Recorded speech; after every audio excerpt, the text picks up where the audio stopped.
Итак, я выхожу из хостела. Сейчас буду покидать город-проститутку Ниццу. Она оказалась не очень гостеприимной. И мне теперь надо ехать в Лион. Вот в этом хостеле я останавливался. Он находится рядом с железнодорожным вокзалом. Вот такие вот автоматы по продаже билетов. Если купить билет на 10 поездок, то получается за 10 евро. А если берешь одну, это 1,5 евро. Дневные проездные я не беру, потому что я достаточно редко пользуюсь транспортом, и мне это невыгодно. Но вот такой вот трамвай. Итак, я выехал из Ниццы на автобусе 52-м, еду до остановки Пасквиль. Сейчас будем дальше выходить на трассу и стопить в сторону Марселя. Мне еще надо табличку где-то найти, чтобы на ней что-то написать. У меня пришла идея вот эту вот хрень сорвать. О, написал кто-то русский зомбиёбство. Отлично. Сейчас это сорвем, зомбиёбство. И с обратной стороны будем писать что-то. Надписи. То, что не влезай, убьет. Такая вот контактная сеть, судя по изоляции, мне кажется, переменного тока. Хотя толщина достаточно большая. Может и постоянка. Похоже, я пришел к точке. Сейчас стану здесь в тени. Жара невыносимая. Буду пытаться уехать в сторону Лиона. В общем, я остановил машину из Ниццы до Акс-en-Provence. И меня подобрал водитель по имени Типо. Si. Hello. Типо, say anything into camera. Bonjour, je m'appelle Thibaut et je suis le covoitureur de Alex pour le chemin jusqu'à Aix-en-Provence. Окей, bonne chante. Enchanté.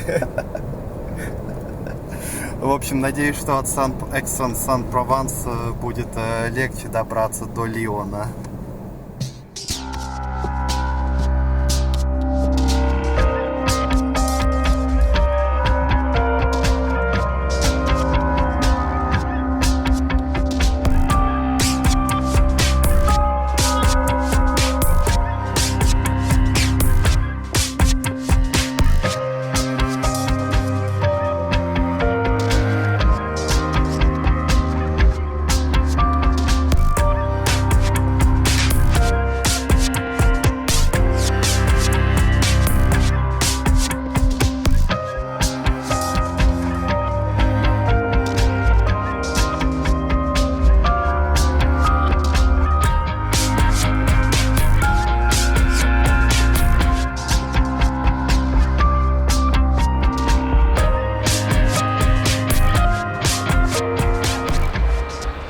Итак, подводя итог, сегодня я потратил на дорогу 7,5 часов, оседлал 2 машины и проехал 400 километров примерно. Приехал я к вокзалу Пираж, меня водитель тут высадил, а сам он едет дальше в Париж. Такой вот город классный, вот она железная дорога, французская SNCF.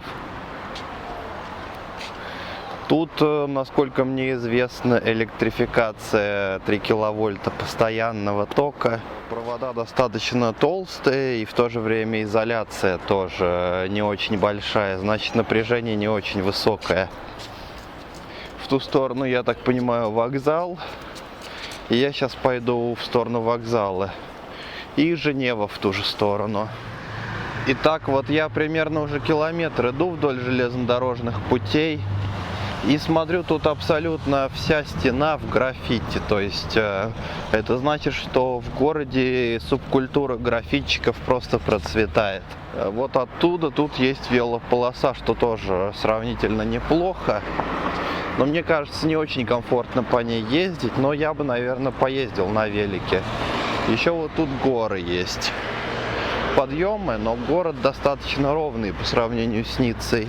А вот это вот зрелище для тех, кто думает, что троллейбус это только СНГшная штука.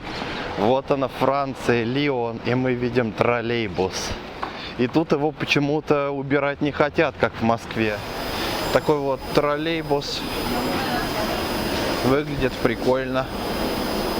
Низкий пол, что позволяет в него садиться без особых проблем. Вот он, еще один троллейбус. Все без обмана. Троллейбус. А вот это вот торговый центр, в который я бы хотел зайти. Извините за выражение, посрать, потому что очень хочется. Тут есть Carrefour, Decathlon и прочие магазины популярные. Народу тут просто до хрена. Я даже не знаю, что делать. Итак, кажется, я нашел туалеты. А тут, мне кажется, люди просто охуели. Туалеты платные. Только вода бесплатная. Охуеть. И что еще плохо, фонтанчик с водой работает отвратно. Я вначале думал, они пить дают бесплатно, чтобы потом ссать. Можно было за деньги. Оказывается, еще и фонтанчик с водой работает очень плохо.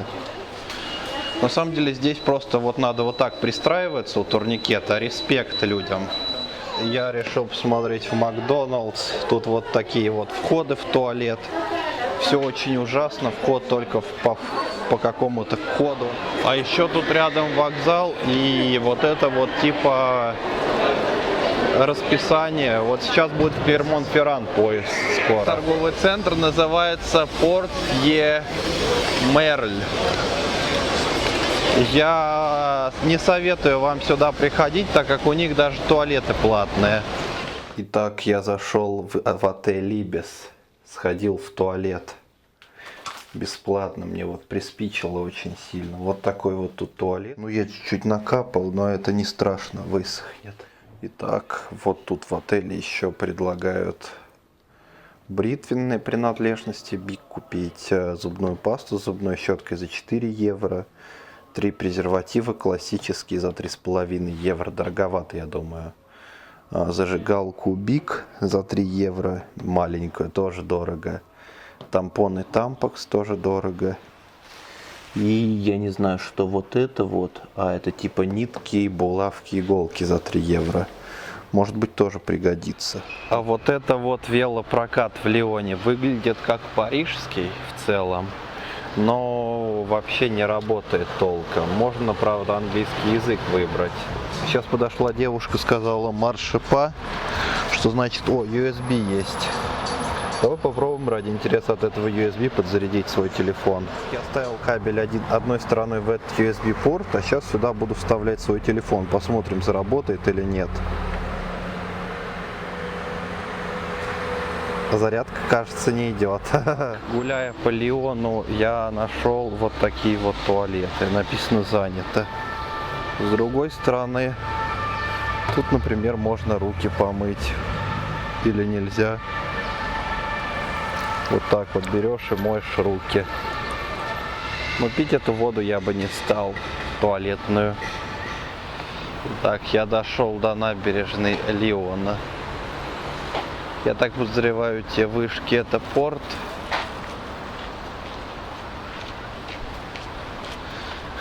А вот это вот река какая-то, я не знаю название. Примерно так выглядит набережная. Люди сюда приходят пиво пить и жрать. Сегодня я попробую добраться до Парижа. Вписку я там пока не нашел. И это будет не очень хорошо. Но я нафриганил картонку. Итак, собственно, из меня художник не очень. Но вот что я нарисовал. Один это пиаж, я думаю. А второй это Пари. И добавил SVP, что значит s'il vous plaît. Попробуем с этой табличкой пойти по указателю. Вот этой табличкой идем, вон как показывает указатель на Париж. Вот туда вот.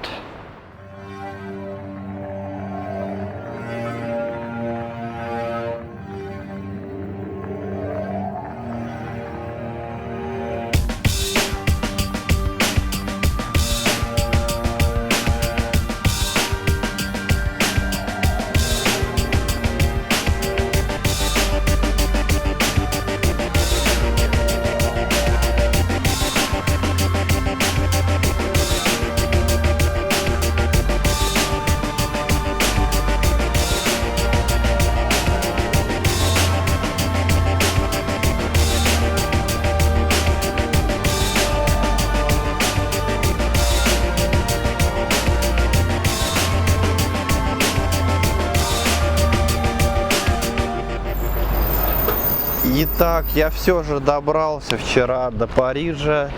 Вот такой вот Париж, вот это вот Сена. В целом было все хорошо. Автостоп был удачный, но я набил еще в Лионе такую большую мозоль. И сейчас с ней мучаюсь, хожу, хромаю. Париж — это очень красивый город. И очень много людей предпочитает в Париже смотреть именно на туристические места. Я вам скажу, что мне было очень тяжело найти вписку в Париже в этот раз. И я нашел ее только после приезда уже в Париж. Я отослал как-то тоже где-то порядка 200 запросов по каучсерфингу, как и в прошлый раз.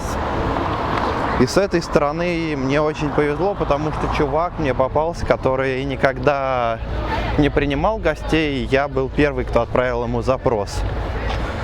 А вообще... Тут хостелы стоят самые дешевые от 35 евро, когда я посмотрел, приехав сюда в пятницу вечером. И понял, что я скорее за эти деньги стану бомжевать, чем пойду в хостел.